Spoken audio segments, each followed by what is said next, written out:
बरेच एकाच उत्तरामध्ये अनेक पॉईंट येतात ना, तर अनेक पॉईंट लक्षात ठेवण्यासाठी एखादी गोष्ट इमॅजिन करायची. जसं आता आपलं हे पत्रलेखन आहे बघा.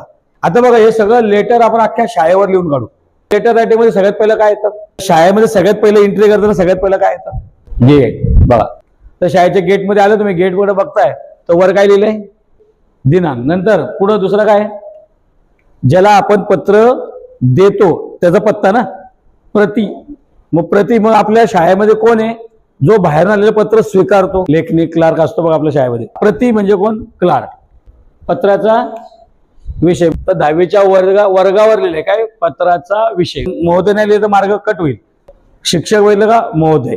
पत्राचा मुख्य मजकूर. मुख्य मजकूर कोणी वर्गात? तुम्ही सगळे विद्यार्थी, हे सगळे मुख्य मजकूर आहेत. शेवटला मग कळावे, बेल. कळावे काय? बेल. आपला विश्वासू कोण? मित्र आणि मैत्रीण, त्यांच्यावर फार विश्वास आहे आपला. शाळा सुटले, घरी गेले, कुणाच्या घरी जाता? म्हणजे शेवटला काय येतं? पत्राच्या स्वतःचा पत्ता, म्हणजे स्वतःचं घर. आता बघा हे झालं लेटर. आता बोला हे जर महिना नाही आठवला तर हे आठवलं बघा. आता क्रमाने आठवल, ह्याला 6 मार्क भेटतील बघा. मग आता मला सांगा बरं, शाळेचा गेट, क्लर्क, प्रति. हा, क्लर्क कोण आहे? वर्ग, विद्यार्थी, शिक्षक.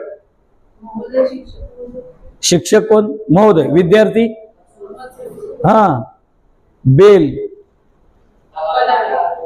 मित्र मैत्रीण,